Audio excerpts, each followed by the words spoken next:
Good evening, everyone. I'm Michael Watson, the Employee Experience Advisor for the Port Authority of New York and New Jersey and the Vice President of 1stGenYale. I'd like to welcome all of you to this webinar. We are very excited about this webinar because it will give you insights regarding what you can do to advance your career in the nonprofit sector, how you can transition into the sector, and also how you can prepare yourself to go into the sector. We specifically invited executive search firms because they are the ones who place a lot of the key jobs in multiple nonprofits across the nation. They also have the advantage of working with a wide variety of nonprofits. So they can give you insights beyond a nonprofit. They can give you a wide variety of perspectives. So they're here with you tonight. We are going to try to allocate as much time for you as possible to ask your questions. And thank you to those who submitted your questions in advance. And we're going to try to move this very quickly. We'll have some opening questions for each of the panelists, and then we will move from there. If you have questions, please put them in the chat. We're going to have everyone on mute for the first half, and then we'll go from there. But the key thing is put your questions in chat, and we'll move from there. And I just want to do a quick introductions of everyone. First, I'm going to allow the panelists to introduce themselves. Yeah, actually, maybe they're not ready for that. So we'll do that when we get ready for the session. But I'm here with Robin Ampon and also Lisa Chapman from 1stGenYale. We will do the introduction when we get to that portion of the section and introduce some key others who are part of our group today. So again, welcome, and we start now with questions from Robin Ampon. Hi, everyone. My name is Robin Acampora. I work in Yale's Office of Career Strategy. So good to see so many of you on here tonight. My title is Director of Strategic Initiatives and Public Service Careers, and I oversee a cohort within our office called Common Good and Creative Careers, which is an initiative that is essentially, our goal is to make sure that individuals from Yale are aware of all the resources and the services and the programs that we're putting on in the areas of nonprofit and government and education, as well as creative careers. So this is a perfect example of one of those programs that we're able to partner with 1stGenYale on. So I'm lucky enough to ask the first question, and I'm going to start off by asking Michelle Counter, what are nonprofit boards and CEOs looking for now in candidates versus what they had been looking before the pandemic? I think that's a really timely question. Would love to hear your thoughts. Thank you. Thanks, and hello, everybody. And thank you for having me here tonight. In answering this question, you won't hear me talk about any specific skill sets, any specific job. I'm hoping this really could apply to anybody at any level. But I'd say there are three themes that I'm hearing and my colleagues are hearing a lot from nonprofit leaders, and these are driving a lot of hiring decisions. And they are ambiguity or new ways of doing things, culture, and retention. So I'm just going to start with ambiguity. The organizations, and more importantly, the leaders that came out of the last 2 years the most successfully and really stronger than ever were the ones that found ways to be creative and nimble and respond to evolving needs and remain open to new opportunities, despite all of the challenges that we were all facing over the last couple of years. And now, I'd say within the last 6 months, I'm hearing from clients, and I talk to some colleagues too, nonprofits are shifting from fiscal restraint to really focusing on growth. So now more than ever, the jobs that I'm recruiting for are all at their core about finding new ways to do things, expanding, improving impact, expanding impact. It's all that creativity and innovation and innovation, right? That's the key word. Now, the key to that is that here we are in a workplace where remote work or a hybrid model that's the new norm or becoming more of a norm.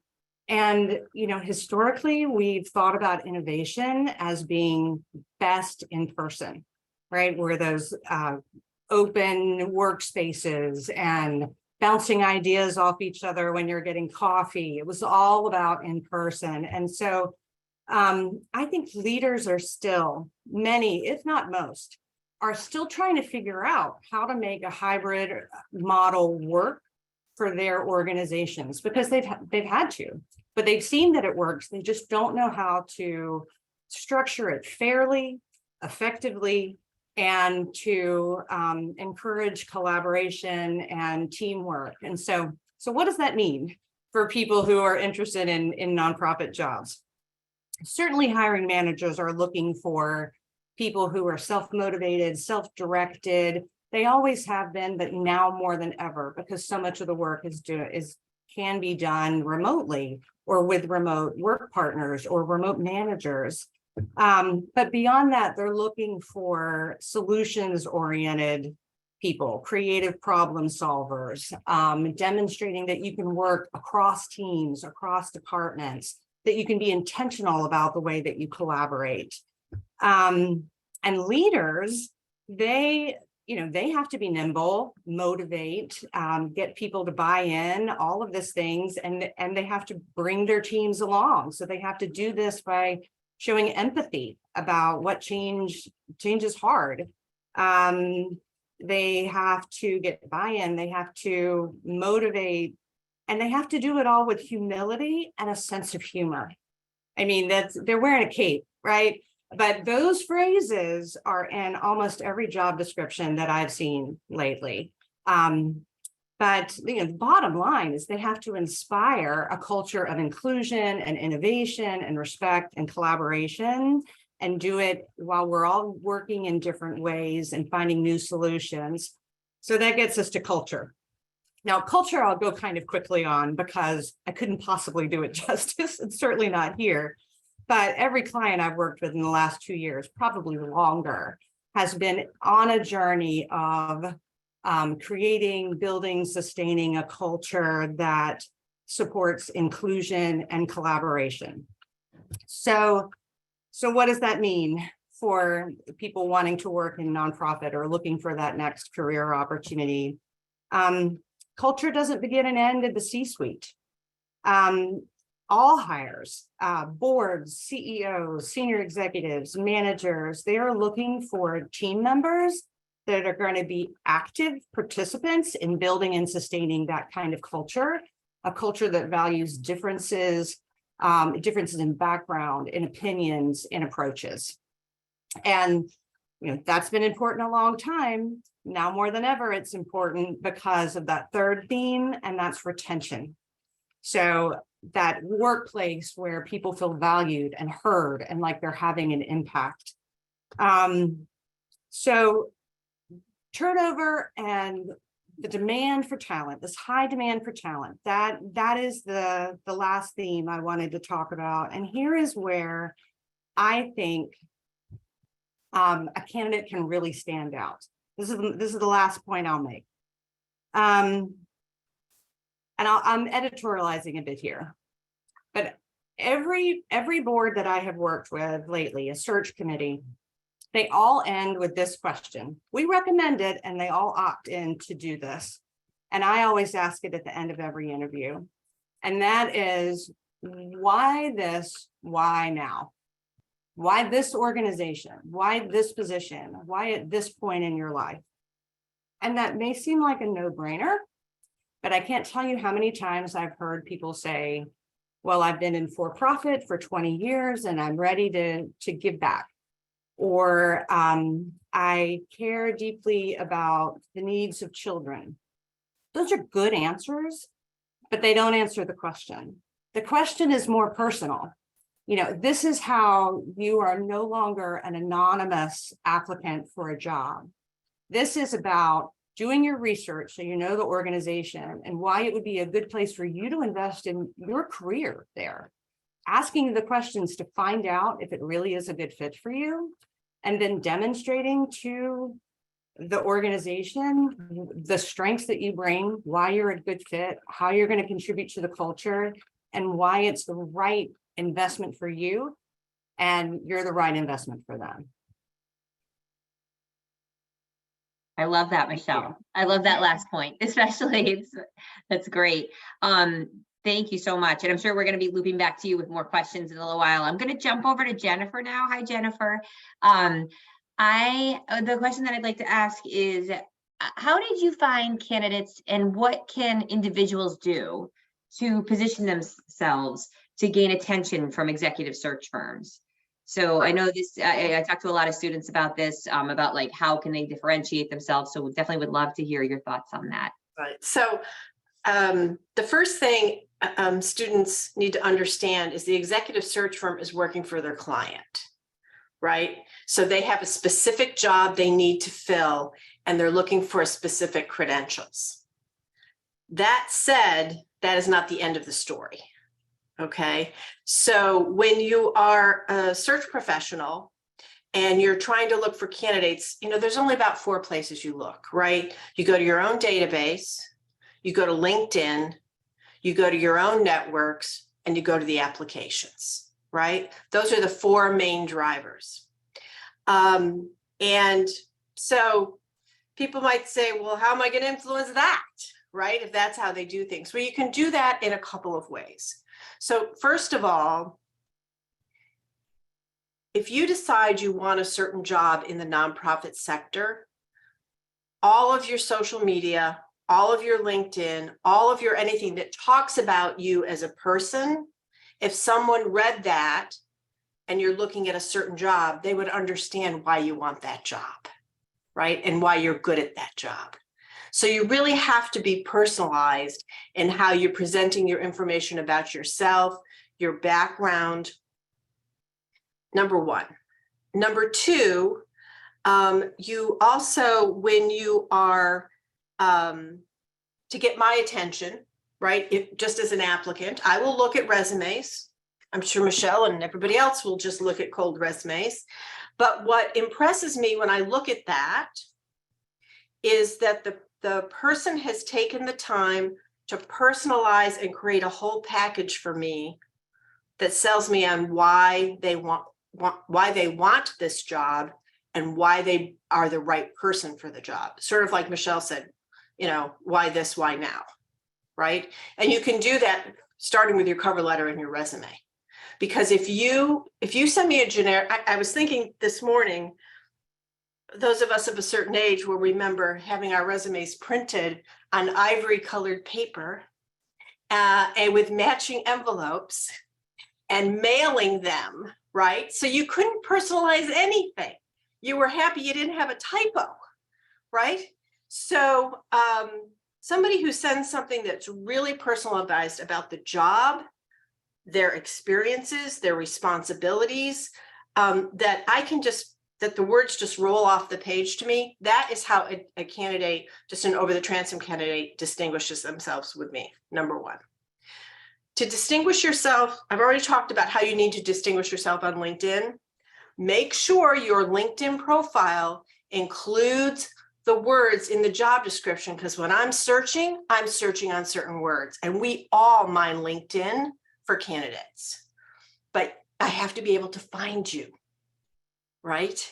And so you have to make your profile, your bio, things that I would search on regarding a certain kind of job. So if you want to be a fundraiser for an environmental organization, that needs to come across in your materials. Okay. The third piece is networks. I have started and run an executive search firm for over 20 years. I've worked with over 1,000 nonprofits, right? I have a 27-year-old daughter who's afraid to use my networks. Mind-blowing, right? Do not be afraid to use your networks, even if they're boomers, folks. Because that, even if someone knows you're thinking about something, someone's been a mentor of yours talking about a certain kind of job, there may be at the level that I'm going to reach out to as a source or a network. And they're going to say, hey, I was just talking to Connie, and this is what Connie told me she was interested in. You might want to give her a call.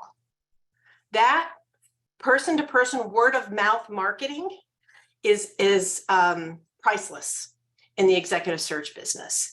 And I would say the last piece is when you do talk to an executive search professional on the phone, have done your research, know what you can deliver to the organization, spend more time about what value you can bring as opposed to what value it would bring to you,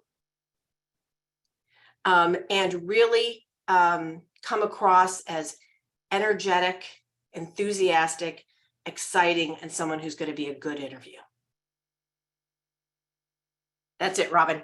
Excellent. Thank you, Jennifer. And I'm so glad you brought up the networking piece, because I do talk to a lot of folks who say, oh, for nonprofit, do I need to network? Like, it might feel weird. And I say, absolutely, like, just as important to network in this sector as others. And easier, I think, because people in the nonprofit sector want to help other people. Absolutely. And they're excited to hear. Yes, they want to have other, folks who are intelligent and are excited about these areas help them. So absolutely.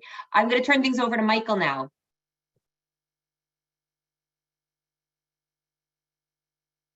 Sorry, Michael, you're on mute.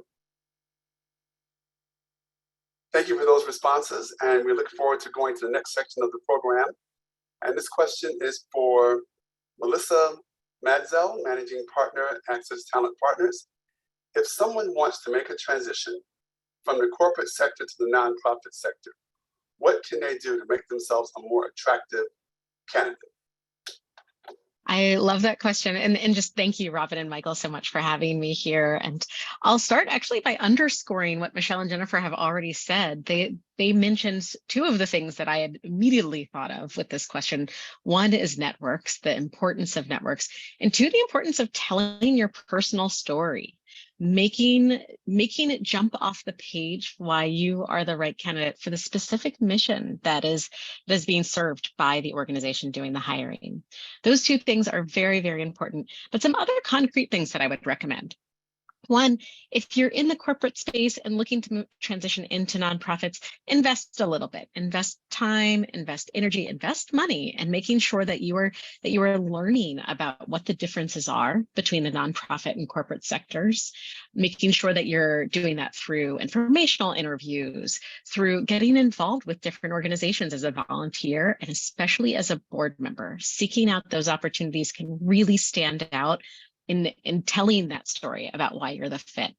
Also, making sure that you're comfortable telling whatever it is about what drives you from your childhood, from your personal life to a specific mission. Getting to a place where you can make it obvious why you would be the right person to make that transition. The other thing that I will say is that probably the top conversation in the nonprofit space right now is about diversity, equity, and inclusion. And so it's critical to come into the nonprofit space with some self-reflection, some self-analysis, and a perspective around diversity, equity, and inclusion, and how you can contribute to the diversity, equity, and inclusion of an organization, no matter what your background is. Those things are the most important. And then the one other thing that is probably up there in importance is just demonstrating humility. That is probably the biggest concern in the nonprofit side when somebody's coming from the corporate world of, are they going to come in and think they can tell us what to do? Do they think they know all the answers? When in fact, nonprofits are very, very much businesses, and it's an industry. The nonprofit industry is one that has been successful for a long time. So it's important to demonstrate humility, that you're willing to learn, you're willing to listen, and to step back and understand what's already been done to then see where you can contribute. Yeah. Thanks so much, Michael. Thank you for that response, because I can definitely agree with you that there's a lot of suspicion of corporate people in the nonprofit sector. So the volunteering and everything else that you can do will help demonstrate that everything will work, that you will be a good fit for their organization. It's very critical to being a successful candidate. With that, I go to my next question, and that is for Ken Rich. He's a partner at Boyden. And Ken, what action should individuals take to best position themselves for success in pursuing nonprofit employment opportunities? Well, first of all, I'm going to ask you this question, Michael, and it may seem odd, but can you hear me? Yes. because I have just lost connection with my computer. I can't see anybody any longer. So, and it just happened about 2 minutes ago, and I was worried that perhaps you wouldn't be able to hear anything I'm going to say, and I would be very disappointed not to be able to contribute. First of all, thank you for inviting me to join this panel. I've already enjoyed listening to the other three panelists, and as I was positioned here as a cleanup batter, there's nobody left on base. Everybody hit a home run before me. So there's a very great opportunity here for everybody who's listening as the audience to learn quite a bit. And I've already learned something myself from the other three panelists. First thing I want to indicate is that I'm very fond of Yale. My son spent 9 years there. So I've had a lot of experience dealing with the school. Of course, it's been a wonderful institution, of course, but I'm also very impressed with what I've seen and what I've been able to value in terms of what Yale offers its students as alumni, as well as current students that are attending the school. So first of all, congratulations to everyone who's connected in any way with Yale, and even if it's just to be on this particular webinar, because I think it's a valuable opportunity. I want to mention that the pursuing a career or basically a job is a science and an art. And I believe the science part is pretty easy. I think what we're here today is to give you a little bit of help on the art part of it. That can be the difficult part, frankly. I want to indicate that, I've heard a lot of answers to my question already. Maybe that's from being last.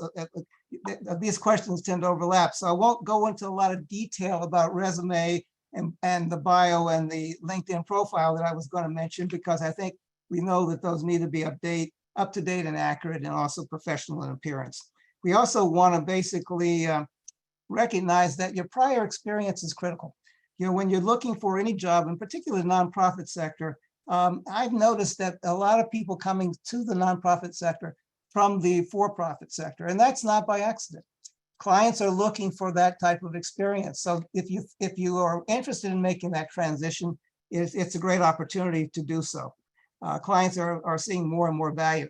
The other thing is that at Boyden, and I'm a partner at the executive search firm Boyden, we moved over to call the nonprofit sector, frankly, social impact, because we think it expands beyond what perhaps the old way of calling it nonprofit sector in terms of describing what is valued by the individuals who are involved. We're looking for people who believe in the mission and believe in the vision of the nonprofit, or in this case, social impact organization. You need to understand what your goals are. When you're basically looking for an opportunity, think about what it is you want to achieve there, and understand. I think I heard a lot about culture. I won't go into more detail about that, but that's critical. You need to figure out what the culture fit is and how you will work within that organization. The skills are transferable. You can develop skills. So what you really need to do is go somewhere where you can continue to grow those skills and develop them further, and also where somebody cares about you. And there's an opportunity for career progression, and also for the opportunity of mentoring.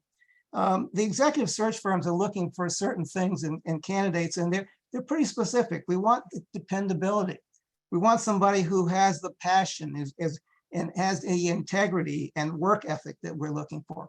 Someone who has self-insight and also has the patience and responsiveness to understand that and appreciate and understand that this is a search process which is not going to happen overnight. You need to be patient with it, with the results. Honesty, candor, commitment, due diligence, helpfulness, and professionalism are all critical.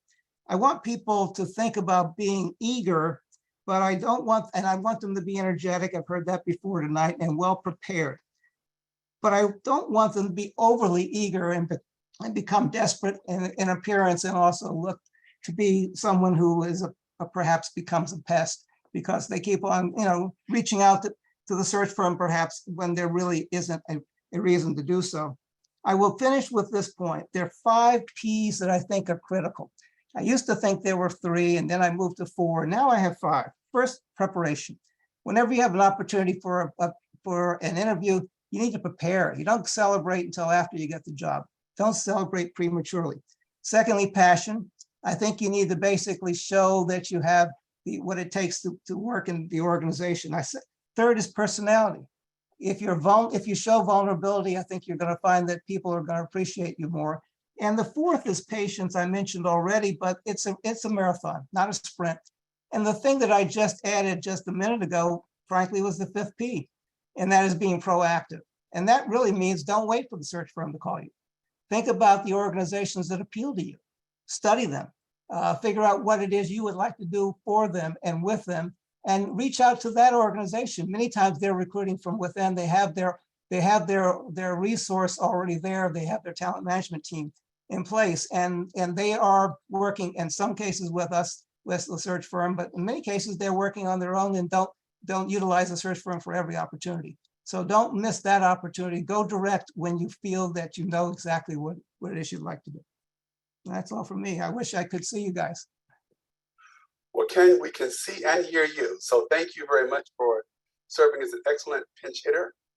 And now I want to refer to audience questions. So if you have questions, again, put them in the chat. And we're going to begin with Lise reviewing some of the questions that have come in prior to today's session. Lise, you're on mute. Very much.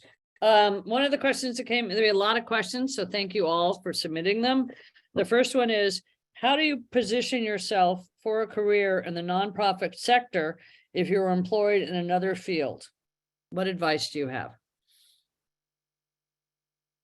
Well, if I may, I completely agree with something Melissa mentioned about making an investment in the nonprofit sector personally. I think there are a lot of opportunities for people from for-profit to transition into nonprofit. Aside from being in nonprofit executive search, specifically for search firms for about 20 of the last 24 years. Those other 4 years I spent in a national nonprofit as national director of talent acquisition. And so we were recruiting. I led a team that did all the hiring for every level and every type of job. That was marketing, finance, IT, research, advocacy. And we hired people that focused on insurance carriers. There are lots and lots of jobs out there where if you bring the right mindset, what Michael mentioned, or several people have about humility, where nonprofit is different from for-profit. And so when you come in willing to learn, there are lots of transferable skills. But let me circle back, because I think the most important thing that I looked for when I was in that role, doing internal recruiting and now, so I think this applies for any level, is if you say you want to work in nonprofit, I'd like to see a history of a personal commitment to nonprofit as a volunteer, as a board member. There are lots of organizations out there that pair up pro bono consultants, or they'll pair up volunteers or board members with nonprofits. There's so many opportunities out there. But if you haven't spent a lot of time in a nonprofit, I don't really believe you that you say you want to work in nonprofit, because you don't know. You've really got to get out there and experience it and put in the time. And if I might, to build on what Michelle just said, a candidate who shows up from a corporate to a nonprofit job has to already understand the lingo of a nonprofit, which is different. A lot of it, it's still a business, it's still a discipline, but the words are different, right? And you need to have, if you have volunteered, or if you've been on a board, or you've done those things, you will know exactly what I'm talking about. Number two, you also need to, if you're willing to make the switch, you need to be clear about the skill sets you have and how they apply for the job you're looking for, not just say, I'm a CFO from a Fortune 500. Of course, I'm the best thing you've ever seen. And then the last piece is that the biggest stumbling block I've seen for people moving from the profit to the nonprofit is the salary. right? So that many times, particularly mid-career folks that in profit are making, you know, $300,000, $400,000, $600,000 are looking at a job in a nonprofit that's going to pay them $175,000, right? And they're not really prepared for that sticker shock. So that is another piece. When you're making the switch, you need to be clear with yourself that you're willing to make that switch, that it becomes the passion for the mission over the passion for the profit. Michael, another question that someone has text to me. What about ageism? There seems to be an issue with ageism where many people who are older candidates are finding questions like, how would you work with a supervisor who is younger than you are? Or the candidate may have more experience than the person who's interviewing them. How do people address ageism, especially with older employees who want to break into the nonprofit sector? At least if I can add to that question, the idea of, will they even be interviewed? What are their chances? Are their chances diminished? And what can people do to increase their chances, given that ageism exists? Open to any panelists. Well, maybe I should answer that since I'm the old person on the panel. I would just say a couple of things. I would say, first of all, I don't see that being the issue that it was 10 or 15 years ago, in all candor. Perhaps it's because of during this time that we had more time for personal reflection during COVID. I see organizations taking advantage of expertise that people bring with more experience. And I'm working on many assignments and it never comes up. The age doesn't come up. Nobody cares about what a person's age is. It's not the same as it used to be.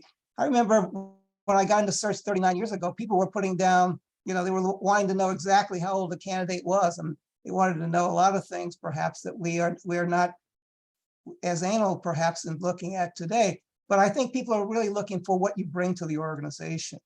And I think it's also a matter of your you know, how you present yourself. If you're a person who has a lot of experience, be prepared to share that experience. But also, you have to be vibrant. You have to be able to be you know, full of confidence. You have to walk into an organization and know that you're going to be. You have to be humble. Humility is important, as I heard said already. But I think you also have to basically give people confidence that by bringing you into their organization, they're adding someone who adds value to the organization and can help develop their talent and bring along some of the people who have less experience. Thank you, I'll Karen. jump in. I'd love to jump in to add. Thank you. When I hear from clients using coded language that is really ageism, it's usually, I don't know if she's going to have the energy that we're looking for. I don't know if she's going to be as current in the social issues that we'll need, things like that. So I think it's very important to, if you are someone who is not up to date on technology, it's important to get support in that. And age has nothing to do with that. There are plenty of young people who aren't comfortable with technology and plenty of people who are later in their careers who aren't comfortable with technology and vice versa.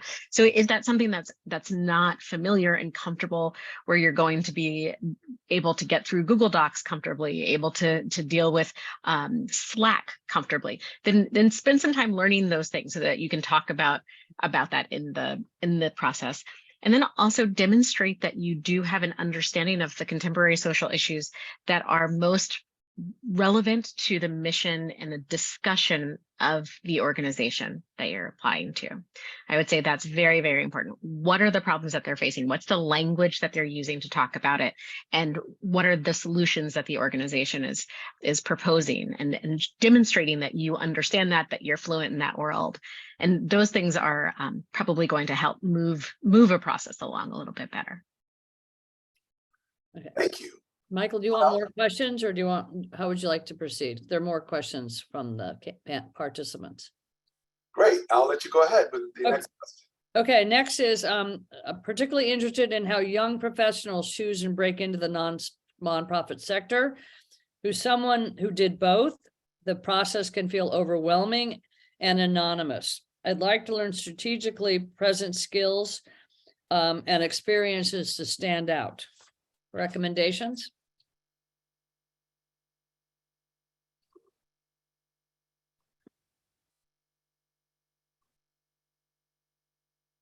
I don't mind starting on this one and then hand over to the other panelists.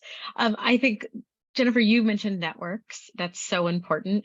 And really thinking a little bit creatively about what networks are, whether it's through family, whether it's through friends, even it's volunteering opportunities, again, those part-time jobs or those early career jobs that someone has, that you just meet people constantly out in the world. And so thinking about how to get involved and how to build on those relationships as well. There's also Young Nonprofit Professionals Network. There's Net Impact. There are a number of organizations that are focused on helping people transition from their in-school time to the professional world, that provide networking opportunities that are just built in. The social media is another place, certainly using LinkedIn, using Twitter, using even Instagram to understand what the conversation is, who the players are, and frankly, reaching out and asking for informational interviews, asking somebody if you can spend 20 minutes asking them some questions about their career to help you along. A lot of people will say, hey, I'm too busy, but some people will say yes. And then showing up to those conversations prepared with specific questions, sending a thank you note afterward, and seeing how you can learn from those voices.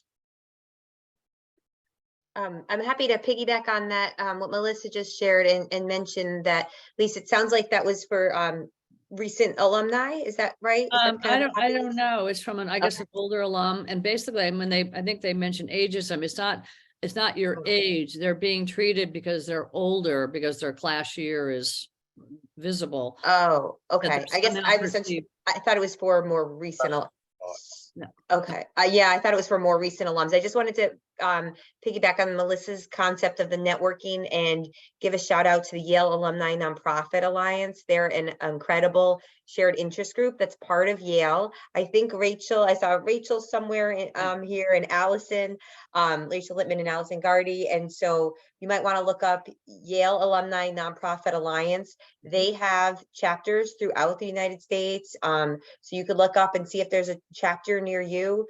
They are a fantastic resource.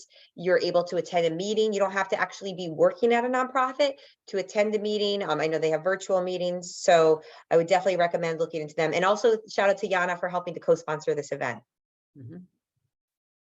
Fantastic. Thank you. And to add to that, Yana can be joined by people who aren't graduates of Yale. So anyone on this call can join. I'm sorry, go ahead, Elise. Yeah, Rihanna is a wonderful resource for everyone, including us, 1stGenYale. We partner with Yana with our 1stGenYale Summer Bulldogs program. So it's a wonderful resource to connect. And Rachel, do you want to say a few words? Or Allison Gardy, you guys are on here. Call you on the spot. You guys are awesome. I just wanted to say Rachel. thank you. You're doing all the great work, and just so happy to be part of you. And I hope we can help support, get more people into the social impact space, whether you're a recent grad or you're transitioning. In fact, Yana was created, 10 or 11 years ago by our board chair who was looking to do that. And there was no Yana back then. So now we exist. So if you want help or support, whatever, give us a call. Thank you, Rachel. Michael, do you want me to continue with questions? Yes, and also, Okay. there are new questions in the chat. How is the job market for nonprofits affected by the current economic climate, including the increasing threat of recessions? Are nonprofits hiring? Let me jump in on that, and then I'll, so my experience, nonprofits lag the corporate sector in their impact above a recession, right? So hearing from the corporate world over the summer, they were beginning to pull back. They were seeing profits down, et cetera. So they were pulling back. We did not, at least no one I know, saw a retrenching of the nonprofit sector, except that is now being combined with, we were supposed to be going through the great retirement, where all of the CEOs and a lot of senior staff in nonprofits were going to retire. First, it was supposed to happen during COVID, and they didn't because they needed to get their organizations through COVID. And so then they were going to retire right after COVID, and then the stock market tanked and they don't have a 401k anymore. So those retirements are delayed. So that is one big change that I'm seeing, is that impact of the recession on those jobs opening up. Second is we do at DRI Waterstone, we go very deep in the fundraising vertical for fundraising professionals. I saw this in 2008 and I'm seeing it again now. Right now, nonprofits are investing in their fundraising teams because they need revenue generators getting ready for when this is really going to start to hit them. So those are the two big things that I see right now. Thank you, Jennifer. I would add to that if I could. I would just say I'm on the board of the Juvenile Diabetes Research Foundation, and these organizations that are relying on their funding coming through donations have been hit hard over the last several years. And so we've had to cut back in some of our staff, but there's always a critical need, or should I say, there's always a need for critical people. So there's always going to be some hiring. On the other side of the coin, I do a lot of work with the quasi-publics and also universities. And both are hiring quite, the demand in both areas is still very high. It hasn't slowed down. If anything, it's intensified perhaps. So I think it really, and that's why I mentioned social impact, because the social impact sector is broad. It doesn't just cover one universe, if you will. And I know the people on this call are from all different types of universes and looking for different things from us as a panel. So I would just say it really depends upon the area in which you're focused and as to how the job market is going at this time. And I think, offline, we can certainly talk further about that in more detail. Another question that's come up is, how do people work with you, the search firms? Do prospective candidates contact you and send resumes? Do you have to go through a potential employer who uses you? How do people on this call, and you're going to hear the recording, use your services?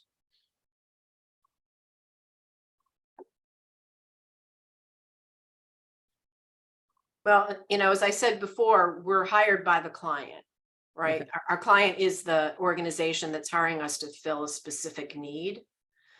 So that's always paramount in our thinking, right?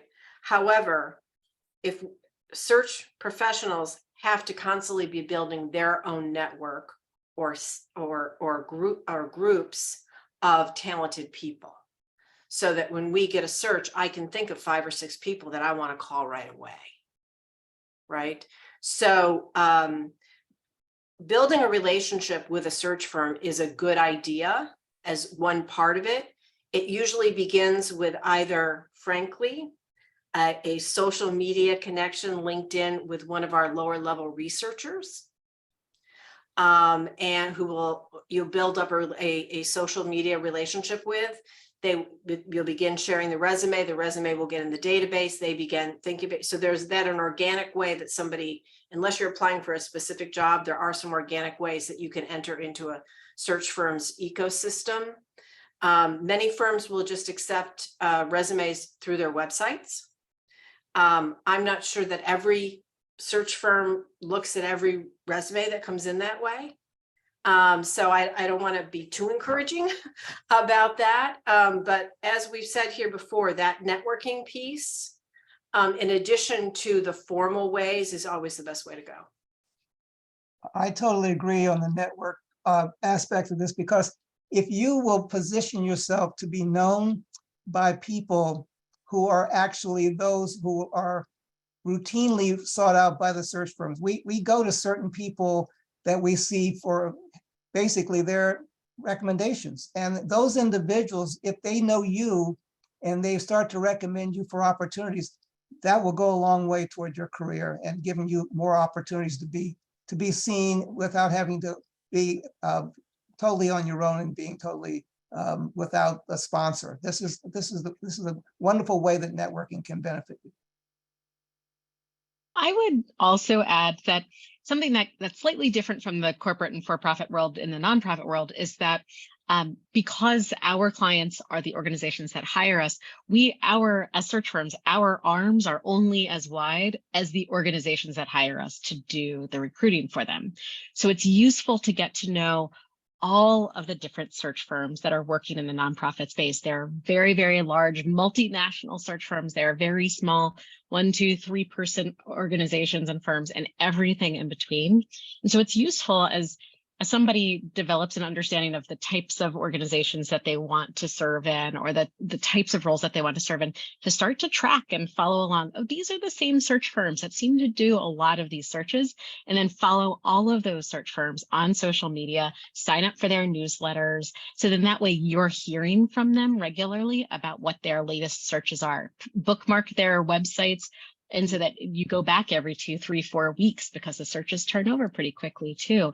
So making sure that you have a sense of the many different search firms that are out in the space around any particular issue or functional role. Melissa, please, your next question. Okay, next question. Regarding the quote, war for talent, unquote, any thoughts on which candidates transition best into this work? Are there differences between those who come from higher education and other nonprofits, or from the corporate sector?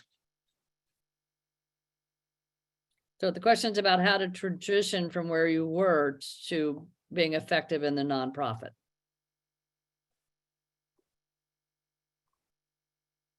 Well, I would love the other panelists' perspective on this. And I'm not sure this fully answers the question, but I want to be sure to say it in terms of making the transition from other sectors into social impact or nonprofit organizations. What I have found to be a common stumbling block for people making that transition is sort of the pace at which things get done. And why that's true. It's not that nonprofits move slower, that they make decisions more slowly, that there isn't a sense of urgency. There absolutely is. But for a lot of nonprofits, there is a different need for consensus building, for communicating. If you're a CEO, you've got to loop in the board. There's a certain process and real sense of kind of understanding who needs to be told what and when and how to bring them along, especially for big key strategic decisions. And so, as you go further down into the organization, that can get really frustrating when there's an urgent need or opportunity, but it's taking some time to get a decision made. There are lots of ways to work through that. And frankly, lots of benefits to working in a culture that values collaboration and consensus building that much. It's just a different way of working. And I'd love to hear some of the other panelists react to that. I think it's difficult to say it any better than you've already said it. I totally agree with everything you just said. It's you need to understand the culture and the environment, but it doesn't mean people are not working hard to achieve the same result. The only thing I would add to that is the size of the organization matters. A lot of these smaller nonprofits are going to be more nimble, but the larger nonprofits, particularly those that are collaborative, are going to take longer to sometimes get to the point that a candidate and maybe even the search firm would like to see them reach at a shorter time frame. Thank you. Ken, anyone else? I would just, I would caution against using a broad brush across the entire nonprofit sector. There are a lot of very fast-paced nonprofits. There are a lot of very slow-paced nonprofits, and so it's something that it does take just understanding the specific culture of a particular organization to be able to have an understanding about where they fall. And the only other thing I would add is understanding the differences in resources available. So very often switching from corporate or even from the academic world into a core nonprofit, you're not going to have the same resources that you had in those other organizations. And so usually people are faced with a bigger job, more responsibility, more accountability, less salary, and fewer resources. And we love that. That's exactly what we're looking for. That's why we're doing it. Great, thank you. Liz?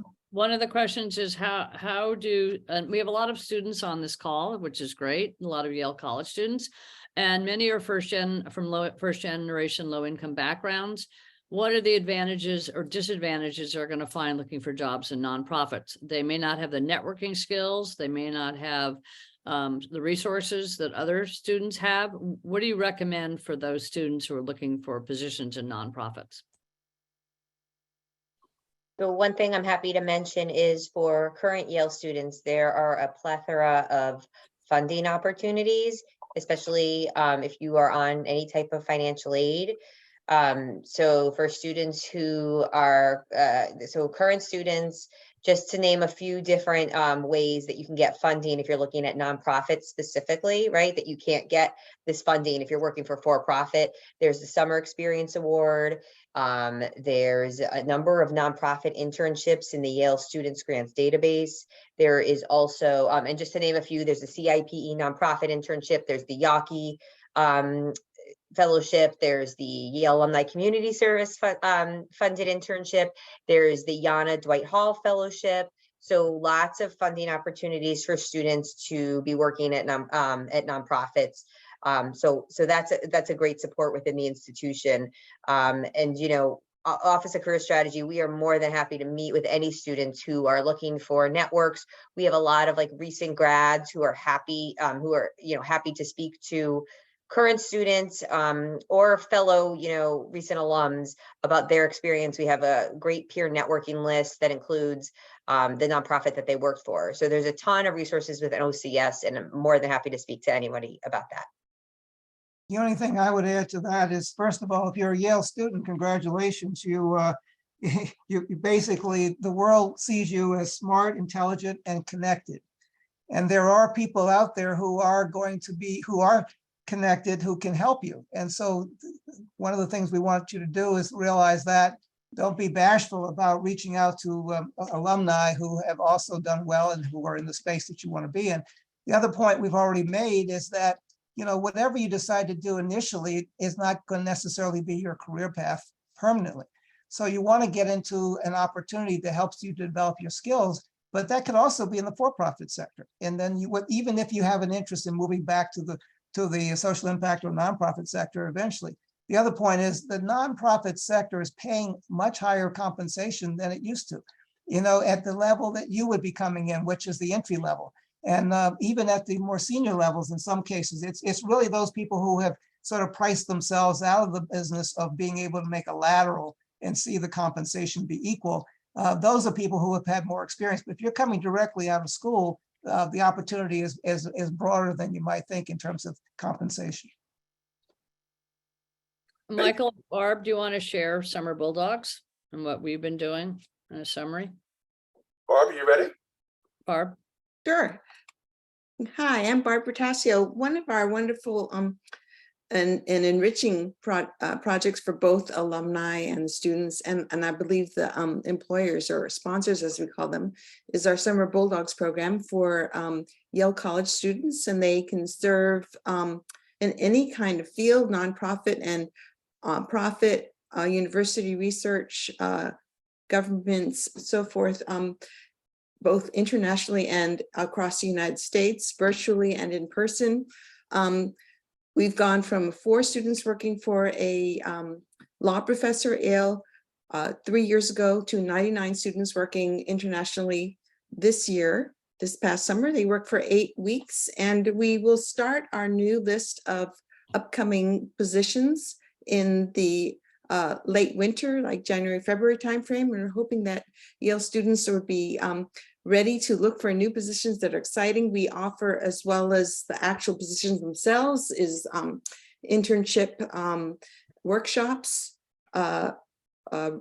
resume reviews, and we also help them prepare for the interviews. So we're trying to support students who have hard time finding and making it into their first steps as interns, which we know leads to great opportunities in the future as they get progress through Yale and after they graduate as well. Thank you, Barb. Thank you. Okay, next question about cover letters and resumes. What's the most effective way to present yourself in a cover letter? Someone made a comment, they asked for 1.5 or 2 pages. If it goes over 1 page, is that a negative? And how do you tie your resume to your cover letter? I hear so frequently people say, well, recruiters never look at cover letters, so it's not worth including one. I think that's actually not the case. Plenty of recruiters look at cover letters, and it is important to be a place that tells your story, especially about that mission piece. It is not a place to just restate your resume in paragraph form. That's a waste of everybody's time. Nobody's interested. When it comes to resumes, the things that people look for, that recruiters really look for, is titles of positions, names of organizations, the amount of time that somebody worked at each of their roles. Those are the quick snapshot things. Volunteer experiences, board experiences, those things pay off. And then once we're getting into the text of each of the roles, really understanding, what did somebody do? What was the impact of their work, and how is that quantified? So what is the percentage of growth that you contributed to? What's the number of people that you managed? Who did you partner with externally to do the work? So demonstrating all of those things is very important, and finding a way too, especially if you are somebody who identifies as a person of color, if you identify as part of any marginalized community, figuring out how to weave that into your cover letter or your resume. In your resume, that might look like memberships in clubs that you participated in, and when you were in college at different points in your career. And your cover letter, so many people use as a woman of color, as a queer person, as somebody who's living with a disability. Those things stand out, as a lot of organizations are coming to search firms specifically to recruit with a diversity imperative. The only thing I would add to that is on the cover letter, and I'm one who reads them. I would say that if you understand what the job is you're trying to look for or try to be considered for, and you have an idea or even a position description, tie in what you bring in terms of your own qualifications and how they fit the requirements of the position. If you do that, you've basically positioned yourself to be considered by the search professional, to be someone who's serious and basically has what we're looking for that particular position. And have not to be considered as if you forget to take out the name of the former organization you were applying to immediately. Thank you That very happens much. more often Yes. than not. Really? Wow. Yeah. Okay, Jennifer, can you talk about, another question is, what are the biggest mistakes candidates make in addition to leaving the old firm in the letter? What other, for all of you, starting with Jennifer, what other mistakes are so obvious that may not be to the candidate, but it's obvious to you guys that you see?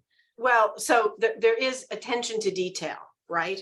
So whether it's the wrong name of the organization, the wrong position, or even just sloppiness, typos, that next, I mean, we won't even go any further if you see that. So that's number one.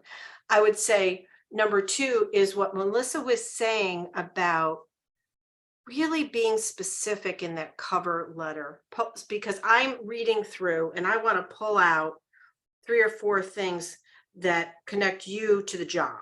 And I want to be able to do it quickly.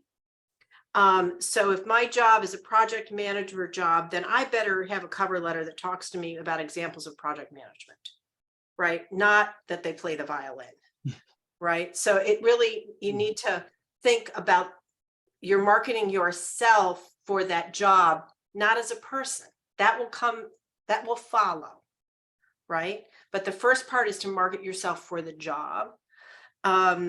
And I would say the other piece that I'm not sure a lot of folks understand is if you're using those you're not using a recruiter, which you always should, but are using the job boards like Indeed or those others. And AI is going through there, folks, and it's picking out by the code words, right? That what's in that job spec, do those words appear in your resume?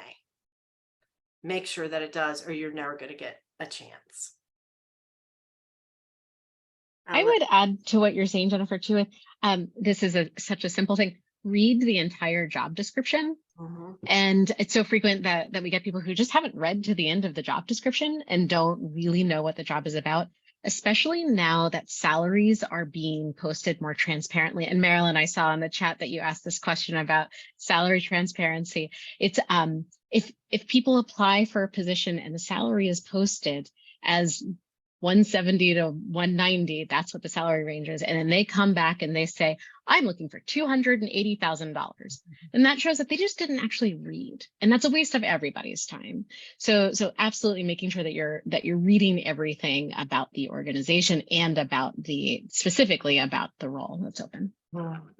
Melissa, I am so glad that you mentioned that that question in the chat, because I think it's a great question, and I think it bears some explanation, because first of all, when you're looking at Indeed or Glassdoor or some of those other job postings, you may see salary ranges in there. They may not be accurate. I just want to give everybody a heads up that a lot of those Glassdoor postings, they're guessing at what the salary is. And so, always ask. There are many, many places in the US where employers are required to post the salary ranges. I think in New York City, the law's been passed, but I think it's November, right? When it comes into, now it's being enforced, where you have to reveal the salary ranges. And you all may already be aware of why those things exist, but I think it's really important to know that this is about overcoming a wage gap where, for women, for minorities, for people who are moving up into these jobs, if they are always paid based on, in the past, I have done this for 20 years. I have asked, what are you earning, right? What are you earning right now? And I was probably earning less than a male colleague for lots of different reasons. And so if I went to my next job and said, I'm earning X, and they gave me 15% over that, and then and my colleague got 15% over what he's earning, there's always going to be that gap. It's not fair. There's no way to catch up. And so a job should pay what it pays. There should be a range, a lower end for people who are maybe stepping up, don't have all the skills or experience, but they're new to that level. A mid-range for someone who's like on target with those experiences and skill sets, and then maybe even a superstar end of the range, but it's a range. And I myself, this isn't true all over the country, that I myself tell clients, we're going to say the job. We're going to say there's the salary range. This is what it is. We're going to say there's flexibility. There usually is. And I'm not going to ask anybody what they're earning now. We can ask, what would you need to make a move like this? What are your aspirations? Or there are other ways to ask about where you want to be. But I would be wary of anybody who asks you what you're earning right now. Yes. I second that completely. Because you need they need to pay what the job is worth, not what they think they can get you for. Yes. I've been fighting this for years, and I'm so happy to see finally our firm will not ask what anybody's earning globally in the whole 76 offices that we have across the world, because of this has really come at a time when we started to realize that people are just not being paid fairly across the board. And I think that we should be looking at what the job is valued at, what the job should pay based on what you're looking for as an employer. Let me add, Michael, it's 8:08. We're supposed to end at 8:15. So do you want one or two more questions, or what would Yes, you? we'll close, yes. What? Okay. Related to this question, how do people deal with disabilities and also age on their resume? Do they leave it out? Do they talk about it? Do they put it in their cover letter? It's been an issue for the profit world as well. What do you all think of people with disabilities and how they reflect it or not? And people with their age. A lot of people in their resumes don't put their age or their graduation year from college or graduate school. Is that a good practice or a bad practice? Well, it's a practice, but it doesn't do much good because you can find out what somebody's age is very easily by looking at Ben Verified or looking at all different types of things that give you that information, or My Life, or any of these organizations that give you that kind of information. So you can't really hide your age. You can hide it temporarily. But if I want to know how old you are, I'll find out in a matter of 30 seconds or less. So I actually prefer when people are more honest and give you a sense. It shows that they have confidence in themselves and they know that they are a certain age, they have had certain experience, but I don't have a problem with that personally. If they have the right experience and if they have the energy, and I heard this earlier, and I agree with this, if they have the energy and can work in this environment, then there's no issue. If they have a disability, that's fine too. I think it should be upfront to show that you are being honest. And I said before, we're looking for honesty, and you want to basically have people who can come into an organization and know that they're adding value, but they're not really hiding something in the process, because eventually someone's going to find that out anyway. So you might as well be upfront, and I think it makes a big difference, at least to me as a recruiter, to have people who are honest from the beginning. Okay. Thank you. Anyone else? Okay, I'll ask the last question. Actually, it's in the chat, and it's about all the job posts on LinkedIn and Indeed and others. Should people use these? Should they pay attention to them? Are they really the places to search and submitting how much time you're spending on these sites? Is it valuable? Is it a waste of time? What's the real story about these online sites, including LinkedIn?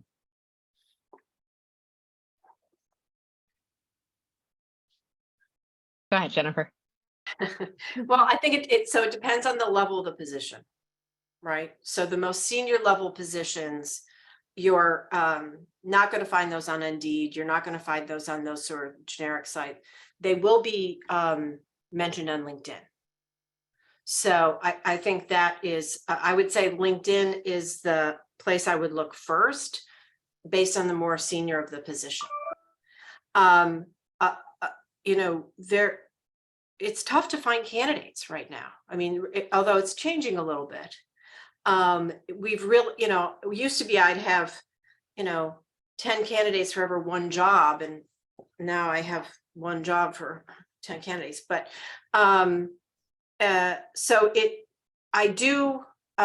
we do advertising, even as a search firm, on those forums. Many of our clients start there, and then if they can't find someone, they'll come to us particularly for those lower level fundraising jobs. But you've got to know how it works, and you've got to format your materials exactly to the job you're applying for. And even if you apply for a job on LinkedIn, find somebody in the organization who could walk your resume to HR. Right? Because there could be hundreds that come in over those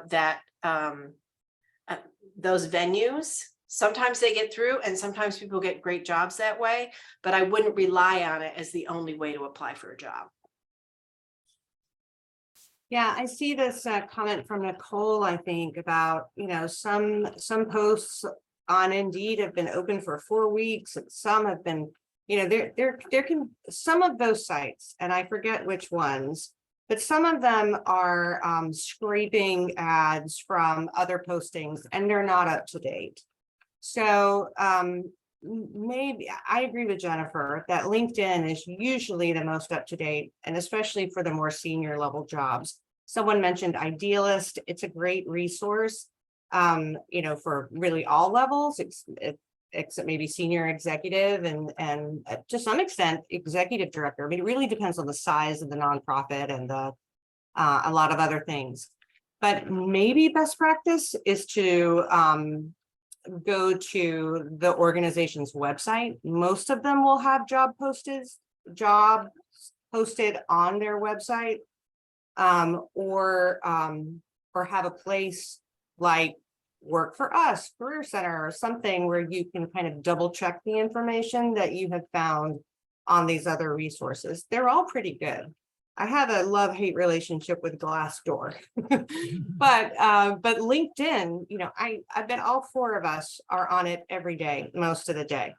We use it religiously, and I like Idealist and some of the other places too. But maybe double check, fact check, and I love Jennifer's idea about finding someone at the organization. Look through your LinkedIn connections for that second connection. That can help sometimes, or just reach out to someone in HR, or if they're large enough to have a talent acquisition team, try to reach a person and not rely on those AI systems. Thank you, Michael. I'm going to turn it back to you. Thank you. Thank you for a wonderful set of answers to some of the critical questions that people have about getting into the nonprofit sector and moving up. What I'd like each of you to do now, what I invite you to do, is in the next few minutes, if each of you can give some closing advice regarding how candidates can position themselves for success in the nonprofit sector in terms of whatever you want to say. I turn over to each of you. Wow, well, I hardly know what to say, but I have never really worked in anything else. I have been in the nonprofit sector for, my whole career. Coming out of undergrad, I thought I would go into the arts. I worked for the youth and social services. Then I went to graduate school and got an MBA and an MA in arts administration. And then I end up somehow consulting with a whole variety of nonprofits. It has been a dream. I don't know how I fell into it, which is another story. But it is, I consider it a great a privilege to talk to people every day about their careers in nonprofit. It is deeply personal. It is good, hard work, compelling work, and they're changing the world. They really are. It is a rewarding area of work. Thank you. Anyone else?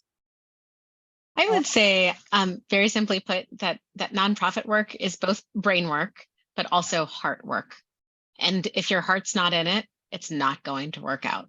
So I think finding missions that you care about personally, passionately, those are the ones that are going to be the best fit. Thank you, Melissa. I was going to go last on the panel, but I'll jump in real quick and say that I've been on the board of the Juvenile Diabetes Research Foundation for 29 years. I don't have anybody in the family who has type 1 diabetes, but I was asked to join the board by a partner at Goldman Sachs, and they were a client at the time. I've also basically went on the board of my alma mater 53 years ago. So that gives you a little sense of how old I am and how long I've been involved with the nonprofit sector or social impact sector.